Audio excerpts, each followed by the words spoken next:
besoin ces hommes ont-ils d'attaquer? Pourquoi les hommes sont-ils troublés par ce spectacle? Pourquoi s'y engagent-ils tout entiers? Pourquoi ce combat inutile? Qu'est-ce que le sport?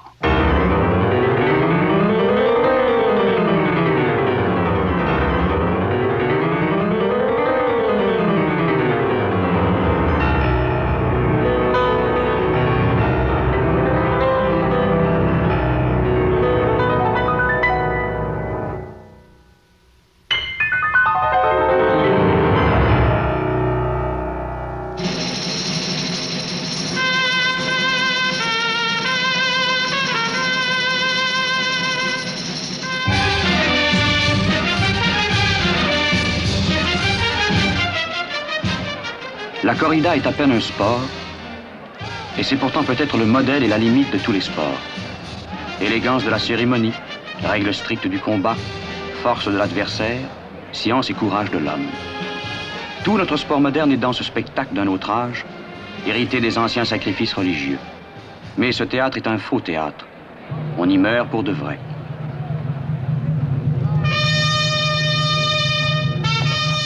Ce taureau qui entre ici va mourir. Et c'est parce que cette mort est fatale que la corrida est une tragédie. Cette tragédie va se jouer en 4 actes, dont l'épilogue est la mort.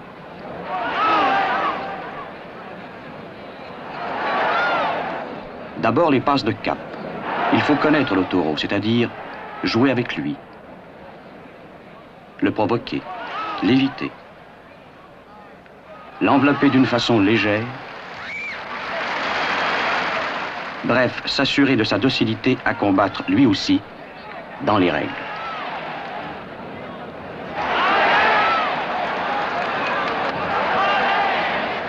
Puis les picadors. Les voici qui entrent à cheval au fond, le long de la barrière. Leur fonction, c'est de fatiguer l'animal, de briser ses assauts pour diminuer cet excès de violence qu'il a sur l'homme.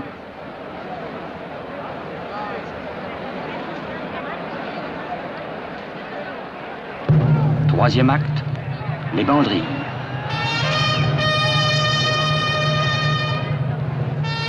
Un homme solitaire, sans autre arme qu'un mince crochet enrubanné, va narguer le taureau, l'appeler, le piquer légèrement, s'esquiver avec désinvolture. Et voici venir le dernier acte. Le taureau est encore le plus fort et pourtant, il va sûrement mourir. La corrida va dire aux hommes pourquoi l'homme est le meilleur. D'abord, parce que le courage de l'homme est conscient.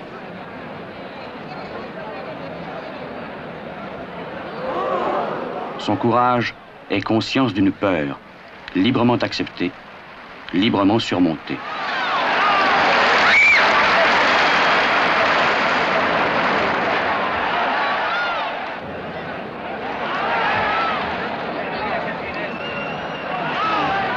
La seconde supériorité de l'homme, c'est sa science. Le taureau ne connaît pas l'homme, l'homme connaît le taureau.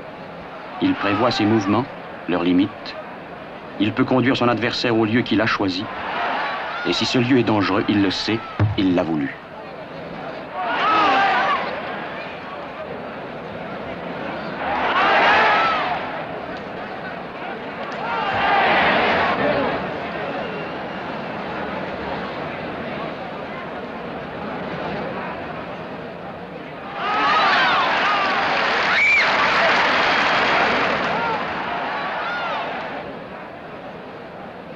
Il y a encore ceci dans le travail du torero, le style.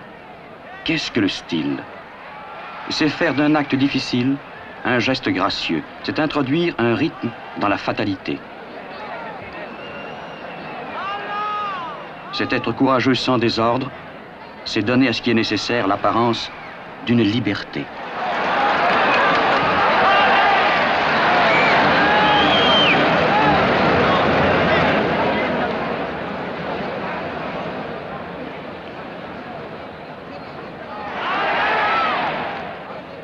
Courage, science et beauté. Voilà ce que l'homme oppose à la force de la bête. Voilà la preuve humaine dont la mort du taureau va être le prix.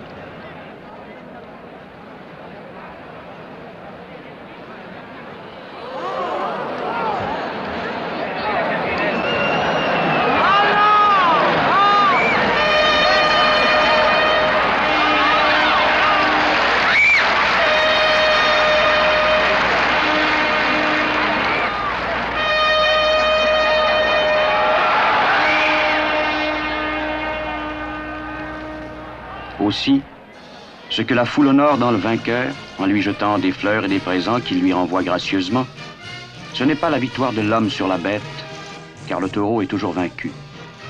C'est la victoire de l'homme sur l'ignorance, la peur, la nécessité. L'homme a donné sa victoire en spectacle pour qu'elle devienne la victoire de tous ceux qui le regardent et se retrouvent en lui.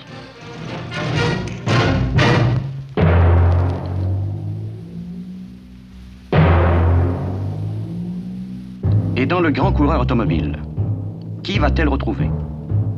Le vainqueur d'un ennemi bien plus subtil, le temps.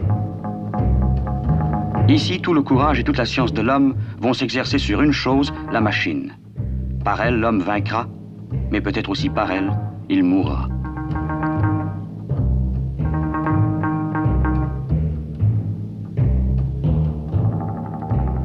Aussi, le rapport de l'homme et de la machine est-il ici infiniment précautionneux.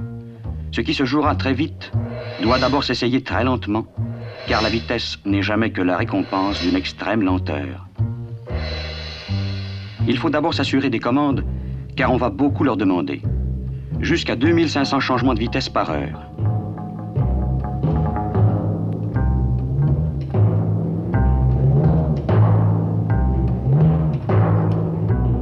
Il faut aussi prendre soigneusement possession du lieu de l'épreuve.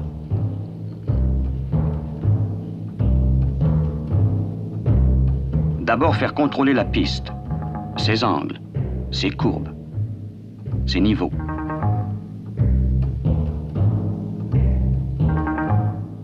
Ensuite, l'essayer.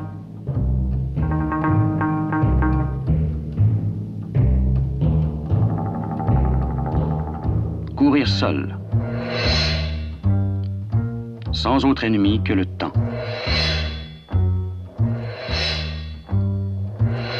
Et affronter à ce temps à la fois la machine et le terrain, car ce sont eux, tous les trois à la fois, que le coureur doit d'abord vaincre avant de triompher de ses rivaux humains.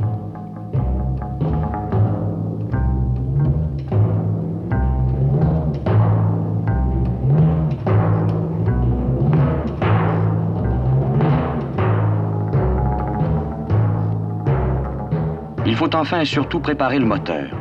Et sa richesse, comme celle d'un cerveau génial, est embarrassante. Ici, ce sont 12 bougies à changer tous les 5 tours.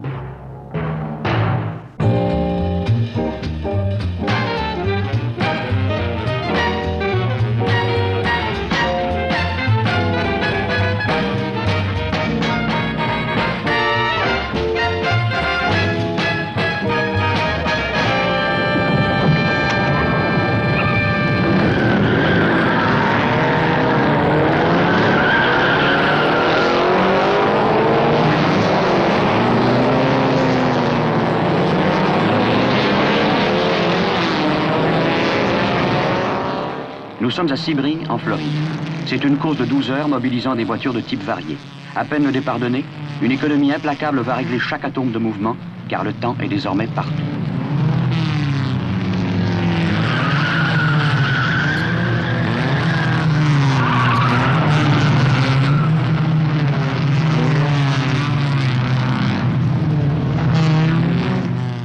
Dans les lignes droites, c'est l'effort du moteur qui emporte la décision. Mais cet effort reste humain à sa manière. En lui sont déposés le travail, l'invention et le soin de dizaines d'hommes qui ont préparé, raffiné et vérifié la plus difficile des équations, une puissance extrême, une résistance minime, que ce soit celle du poids ou celle du vent.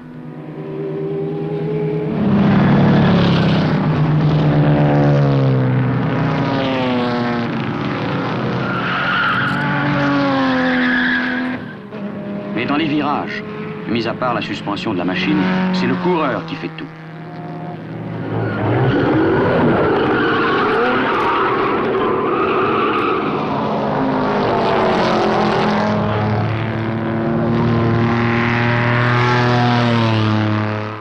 Car ici, l'espace est contre le temps. Il faut donc savoir tricher avec l'espace, décider si on le ménage ou si on le coupe brutalement. Et ce pari, il faut oser le pousser jusqu'au bord de l'impossible.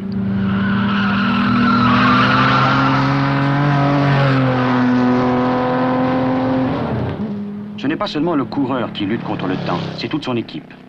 À Sebring, la piste est un ancien terrain d'aviation. Les pneus s'usent très vite. Certaines équipes réussissent à les changer en 1 minute et demie. À elles aussi reviendra une part de la victoire finale.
Dans ce combat contre le temps, si terrible parfois qu'en soit la sanction, il n'y a aucune fureur. Rien qu'un courage immense dirigé contre l'inertie des choses. Aussi, la mort d'un coureur est-elle infiniment triste. Car ce n'est pas seulement un homme qui meurt, c'est un peu de perfection qui disparaît de ce monde.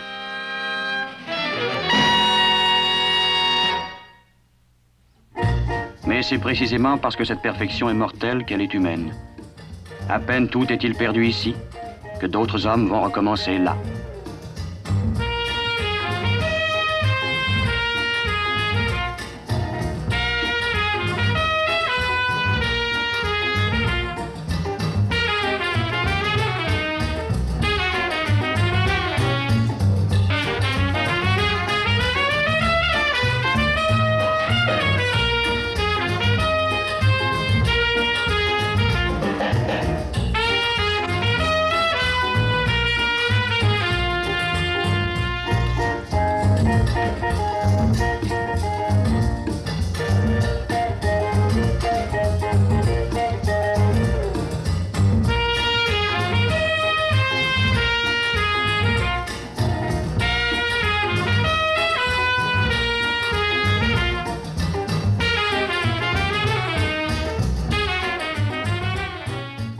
C'est ici le départ d'un des grands prix du monde. C'est la plus sérieuse des épreuves, car plus la machine est puissante, plus elle est lourde, et c'est de cette contradiction qu'il faut tirer la plus grande vitesse. Aussi pas de démarreur à ces machines. Supprimer quelques kilos, c'est gagner quelques secondes.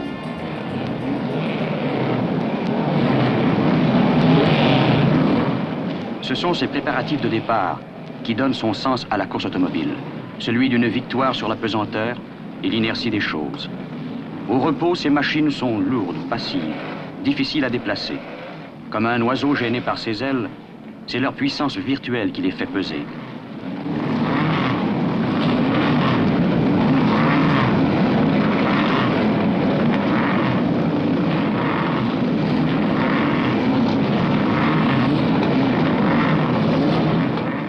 Pourtant, à peine alignées, rapprochées de leur fonction qui est le combat, elles s'allègent déjà, deviennent impatientes.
Et une fois parties, ces machines vont transformer peu à peu leur masse en agilité et leur poids en puissance.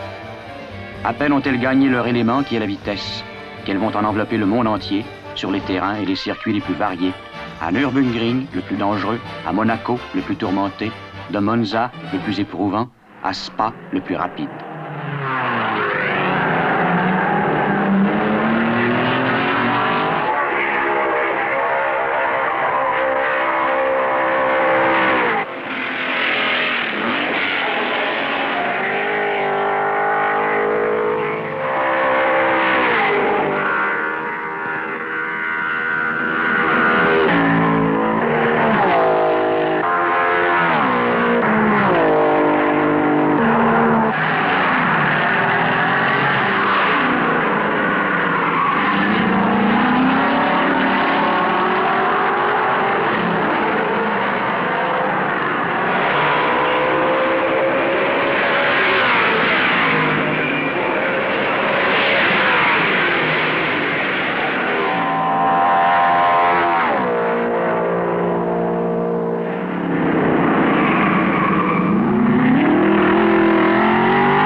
S'arrêter, c'est presque mourir.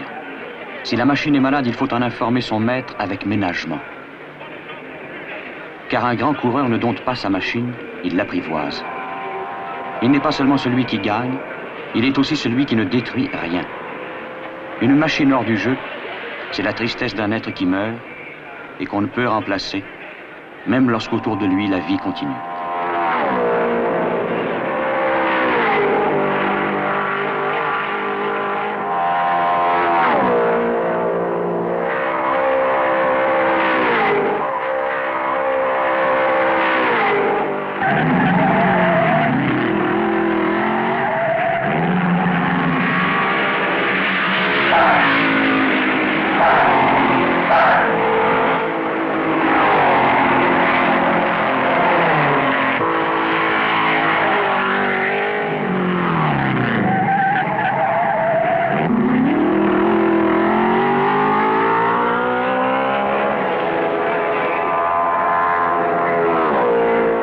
Voilà ce que signifie une grande course automobile. Que la plus rapide des forces n'est qu'une somme de patience, de mesure, de subtilité, d'actes infiniment précis et infiniment exigeants.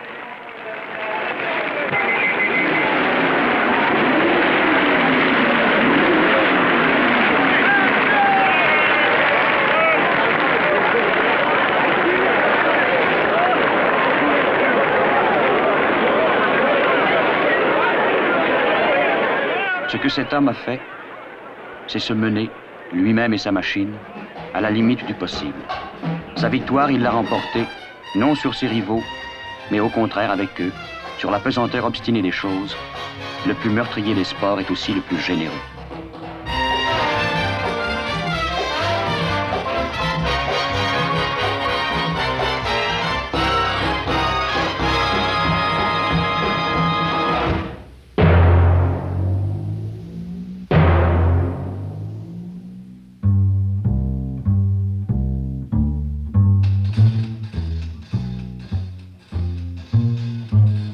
Chaque année, au mois de juillet, il se produit en France un événement considérable qui intéresse la nation tout entière, le Tour de France cycliste.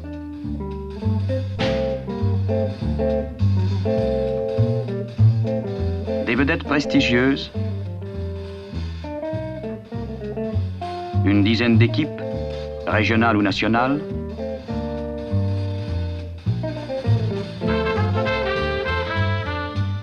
un mois de course, une vingtaine d'étapes,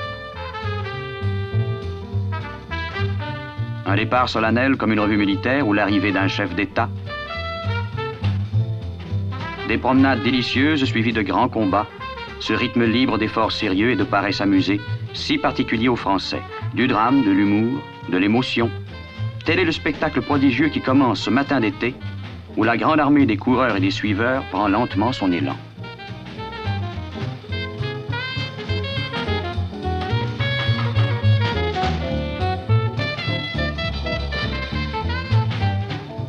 Par son extension, le Tour est incorporé aux profondeurs de la France. En lui, chaque Français revit ses maisons et ses monuments, son présent provincial et son passé antique.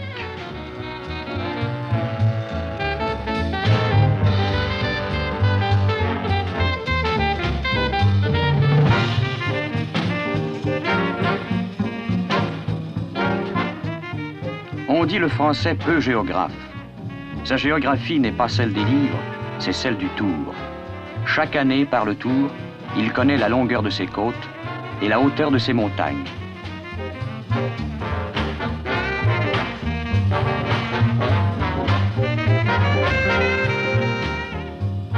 Chaque année, il refait l'unité matérielle de son pays, il recense ses frontières et ses produits.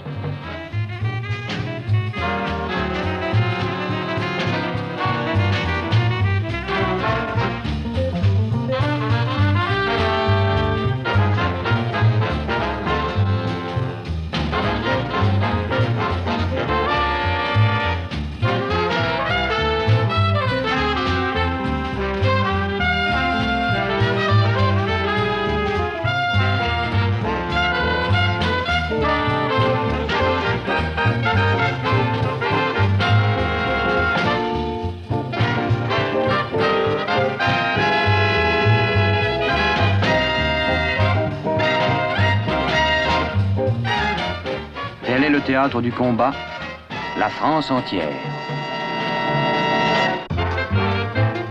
Son décor, celui d'une grande guerre. Toute une armée de suiveurs va jouer les états-majors et l'intendance.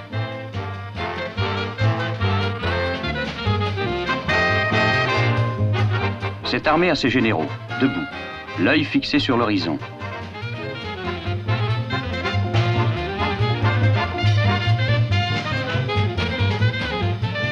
Elle a sa cavalerie légère, chargée de liaison.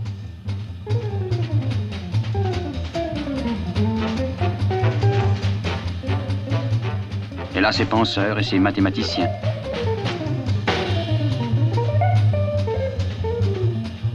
Elle a ses voltigeurs, ses historiens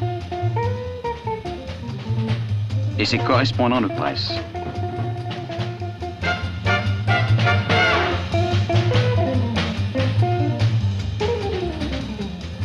Et là aussi et surtout, son intendance, ses convois lourds, chargés de réserves, machines ou aliments. Car toujours, sans s'arrêter, il faut boire et manger.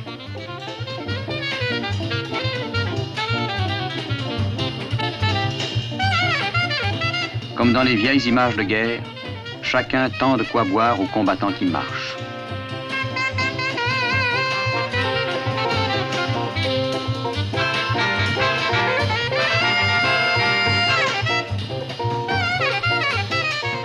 Même si les coureurs ne peuvent boire de vin, il faut que le vin soit présent dans le Tour, car le Tour, c'est toute la France.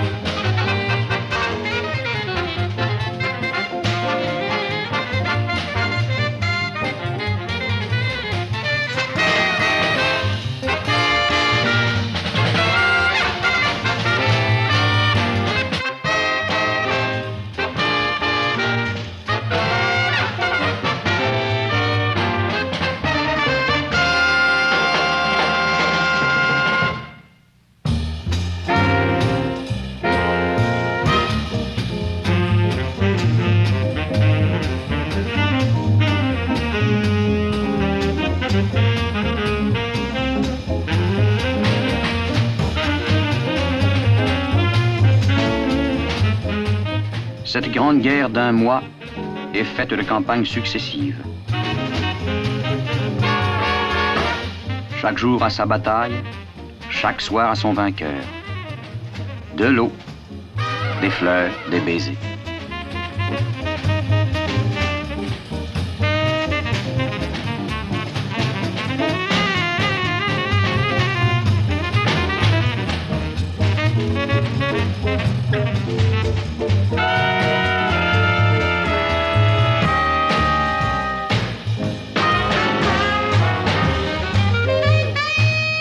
Tout cela avant que le gagnant d'un jour ne revête le maillot jaune, un signe rituel de sa victoire.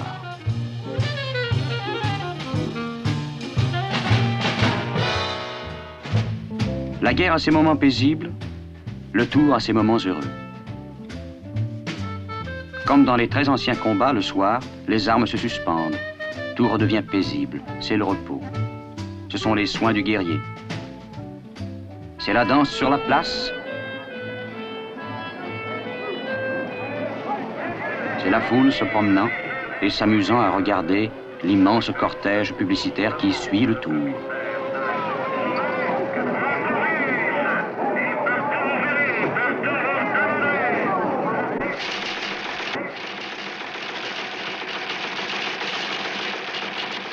C'est le récit de l'épopée du jour que le Tour diffuse à travers la France entière, car le Tour a ses écrivains et ses poètes inspirés.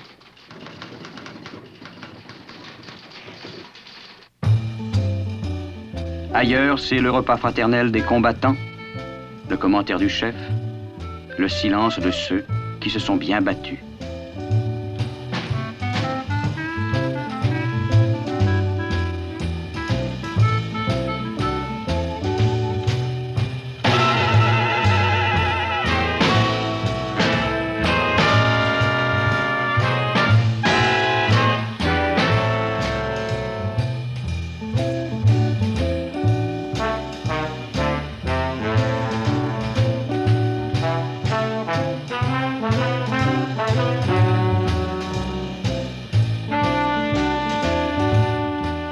C'est enfin la préparation des armes pour demain. Car demain, au soleil levant, tout doit recommencer.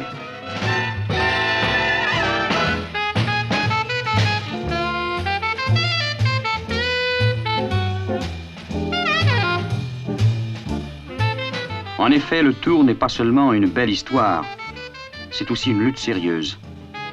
Lutter contre quoi? Contre des hommes et des équipes, bien sûr. Mais comme presque toujours dans le sport, ce combat est une compétition, ce n'est pas un conflit. Cela veut dire que l'homme doit vaincre, non pas l'homme, mais la résistance des choses.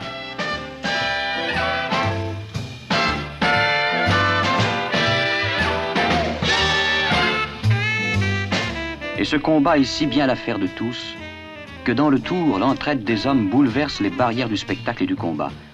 Non seulement la foule participe activement à l'effort des coureurs, elle les aide, les nourrit, elle court avec eux.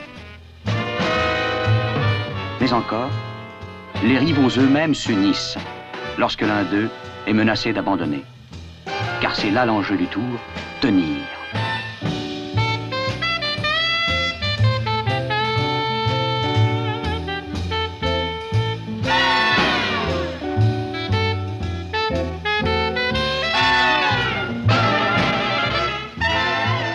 Tenir contre la colère. Tenir contre la souffrance. Tenir, c'est-à-dire recommencer. Le véritable ennemi du coureur, c'est le temps.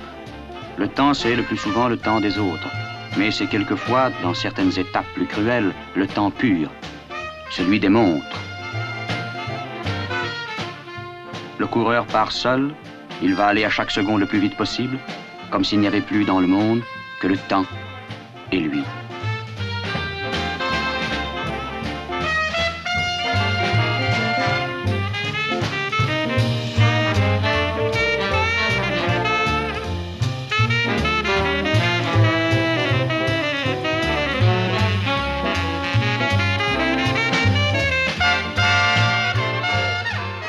Sa victoire, il ne la sent jamais. C'est la montre qui, abstraitement, la lui dit.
Et c'est parce que dans le sport, la résistance vient des choses et non des hommes, que les hommes peuvent si facilement s'entraider, alors même qu'ils se combattent. S'aider, c'est-à-dire parfois s'attendre et à l'occasion même, se pousser.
L'enjeu du combat, ce n'est pas de savoir qui possédera l'autre, qui détruira l'autre, mais qui assujettira le mieux ce troisième ennemi commun, la nature.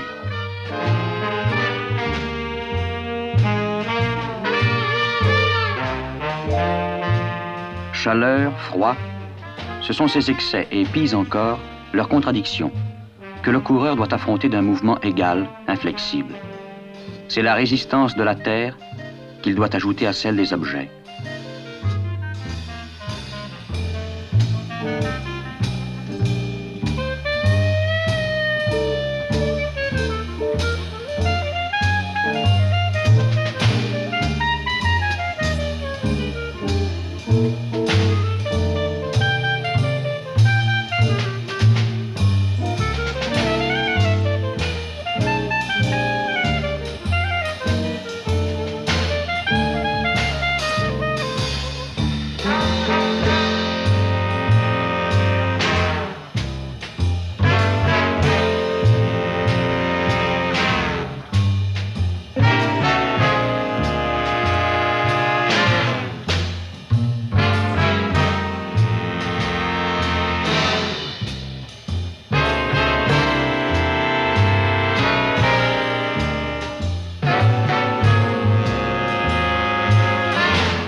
l'épreuve la plus sévère que la nature impose aux coureurs, c'est la montagne.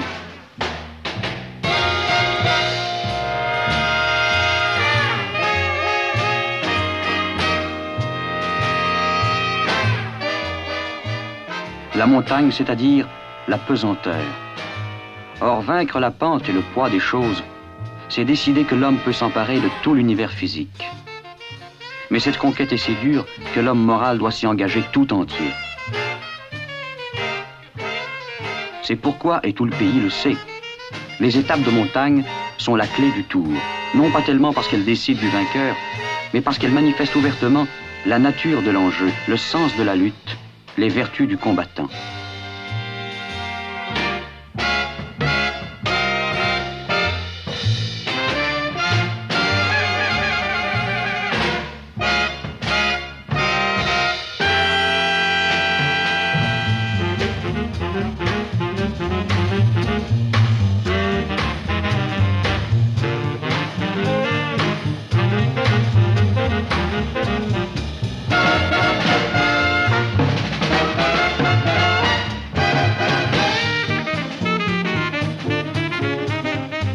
La fin d'une étape de montagne, c'est donc un raccourci de toute l'aventure humaine.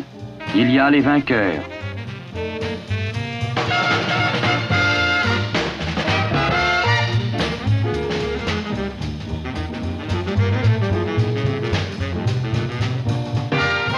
Il y a les malchanceux.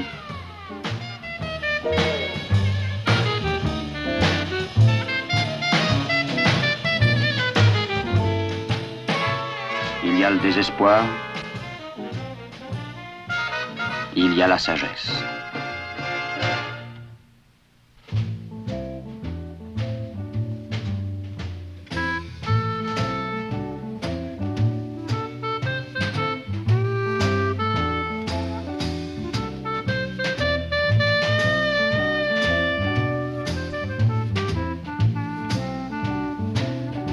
Non, le muscle ne fait pas le sport. Voilà ce que dit le Tour de France. Le muscle, si précieux soit-il, n'est jamais qu'une matière première. Ce n'est pas lui qui gagne. Ce qui gagne, c'est une certaine idée de l'homme et du monde, de l'homme dans le monde. Cette idée, c'est que l'homme se définit pleinement par son action. Et l'action de l'homme, ce n'est pas de dominer les autres hommes, c'est de dominer les choses.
De tous les pays sportifs, le Canada est l'un des plus froids et pourtant, de tous les sports pédestres, le hockey est le plus rapide. Le sport, c'est ce pouvoir de transformer chaque chose en son contraire. Et c'est à ce miracle renouvelé que tout un pays participe par ses foules, sa presse, sa radio, sa télévision. Derrière le combat, avant le combat, si rude soit-il, il y a le rapport physique d'une terre et de ses habitants.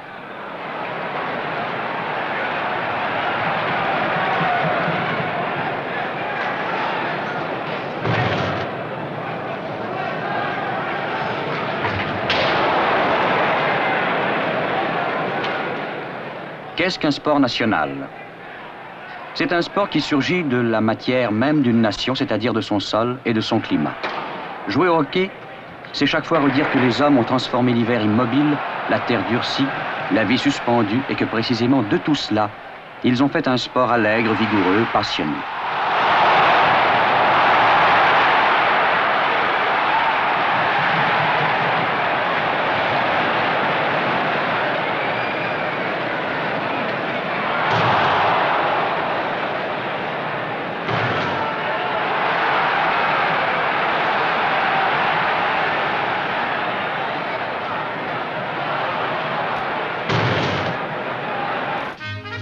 Les enfants ont l'air de se battre, ils ne font qu'apprendre à habiter leur pays.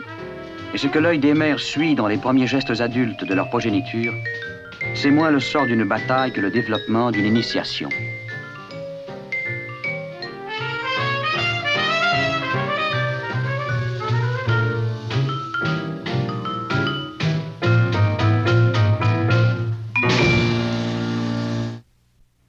Cette loi première du climat, elle est tout entière dans le geste qui prépare l'espace du combat. Un peu d'eau durcie et le hockey est possible.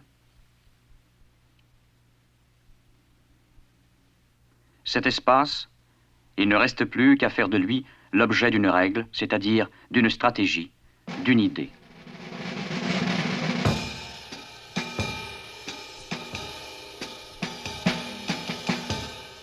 Dans ce sport rapide, la pensée ne peut être qu'un réflexe. Et ce réflexe s'apprend comme les autres. Toutes les manœuvres prévisibles font l'objet d'une leçon. Saisir au vol.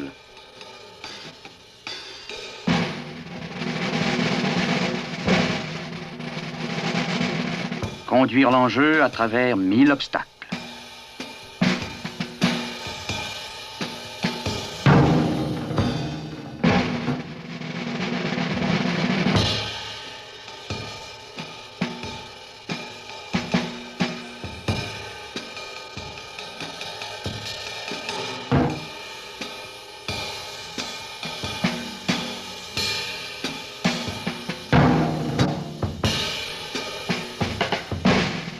On apprend aussi à marquer un but. Et même à s'arrêter.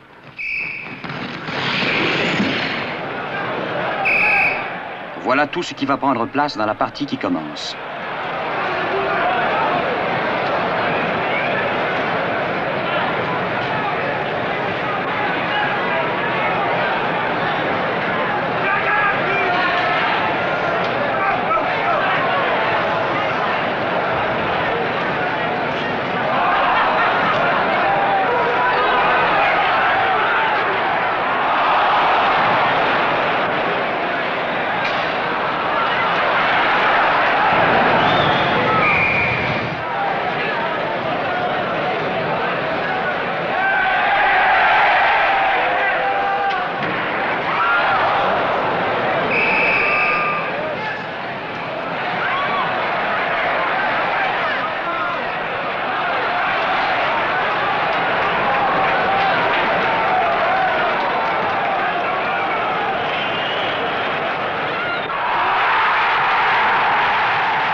Une règle domine la partie, que nul joueur ne pénètre dans le camp adverse avant l'enjeu. D'où l'aspect irrésistible, libérateur de ces grands déploiements collectifs. On dirait que les hommes sont aspirés moins par le but adverse que par l'objet malicieux qui les y conduit.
Les manifestations chorales du public, rythme la durée sportive.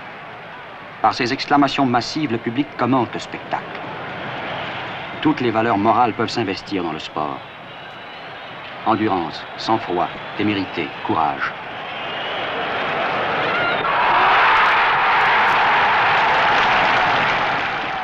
Les grands joueurs sont des héros et non des vedettes.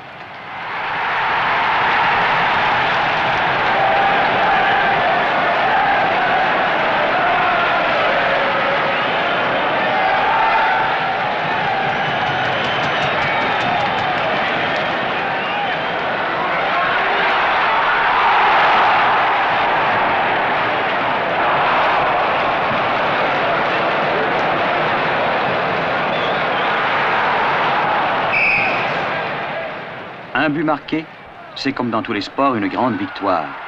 Mais au hockey, le jeu est si rapide, le disque si subtil, qu'un but perdu, ce n'est pas seulement une défaite, c'est presque une blessure, aiguë comme un coup de feu. Car l'échec de l'homme est encore plus cuisant devant le triomphe des choses insaisissables que devant celui des choses lourdes.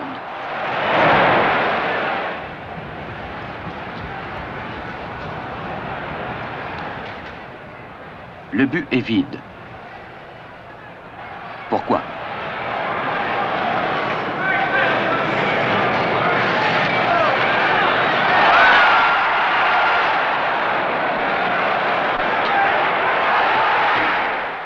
C'est que le hockey est un jeu offensif, où le plaisir de l'attaque justifie tous les risques.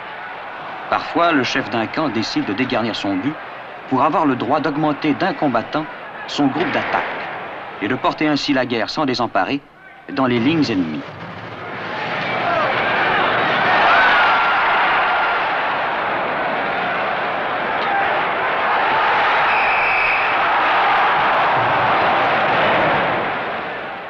De sa puissance même, ce sport tient une menace permanente d'illégalité.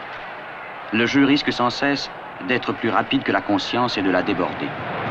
Il se produit alors une sorte de preuve du sport par l'absurde. C'est le scandale sportif. Ce scandale a lieu lorsque les hommes rompent la mince barrière qui sépare les deux combats, celui du sport et celui de la vie. Ayant perdu tout intermédiaire, privé d'enjeux et de règles, le combat des joueurs cesse d'être soumis à la distance sans laquelle il n'y a pas de société humaine. Il redevient un conflit.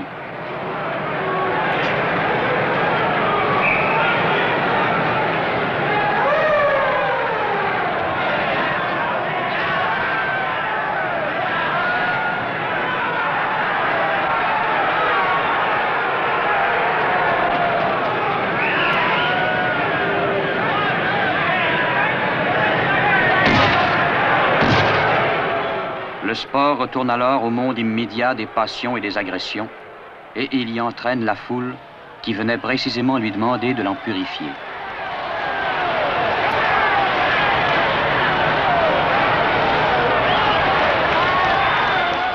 Le sport, c'est tout le trajet qui sépare un combat d'une émeute.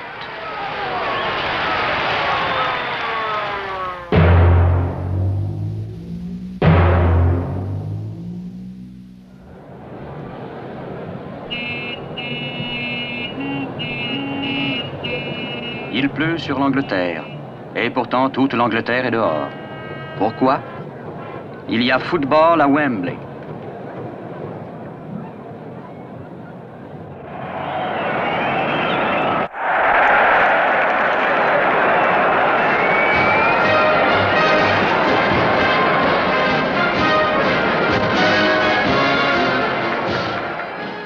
Comme dans tous les grands spectacles sportifs, le rituel d'inauguration est observé avec solennité.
certaines époques, dans certaines sociétés, le théâtre a eu une grande fonction sociale. Il rassemblait toute la cité dans une expérience commune, la connaissance de ses propres passions. Aujourd'hui, cette fonction, c'est le sport qui, à sa manière, la détient. Seulement, la cité a grandi, ce n'est plus une ville, c'est un pays, souvent même, pour ainsi dire, le monde entier. Le sport est une grande institution moderne, jetée dans les formes ancestrales du spectacle.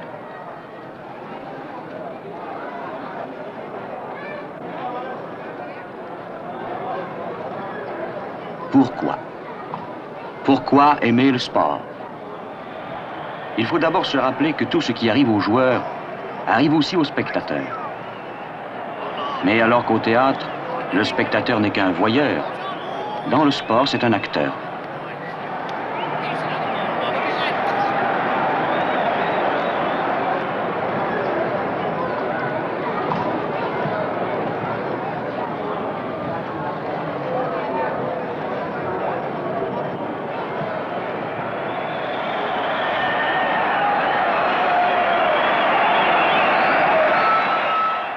Et puis dans le sport, l'homme n'affronte pas l'homme directement. Il y a entre eux un intermédiaire, un enjeu, machine, disque ou ballon. Et cette chose est le symbole même des choses. C'est pour la posséder, la maîtriser, que l'on est fort, adroit, courageux.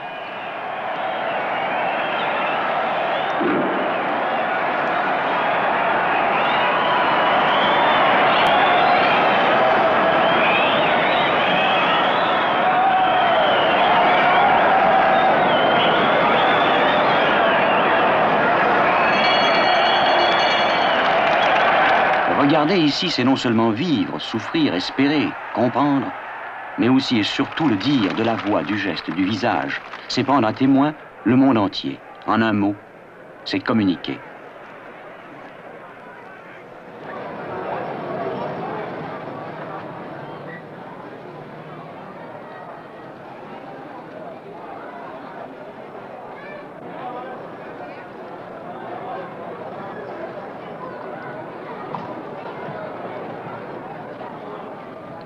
Enfin, il y a dans l'homme des forces, des conflits, des joies et des angoisses. Le sport les exprime, les libère, les brûle, sans jamais les laisser rien détruire.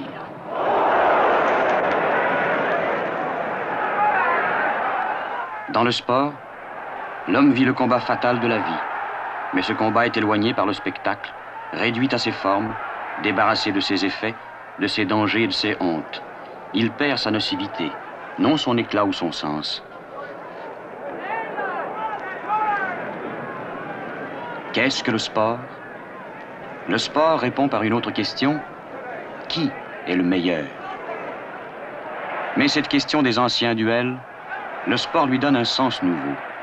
Car l'excellence de l'homme ne se cherche ici que par rapport aux choses.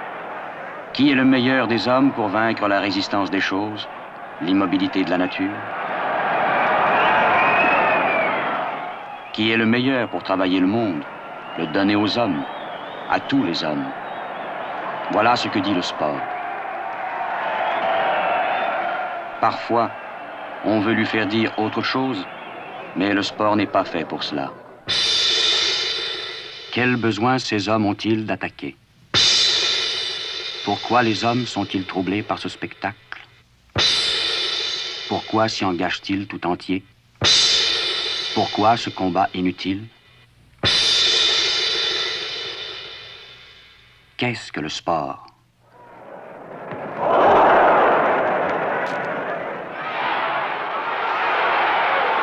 Qu'est-ce donc que les hommes mettent dans le sport? Eux-mêmes, leur univers d'hommes. Le sport est fait pour dire le contrat humain.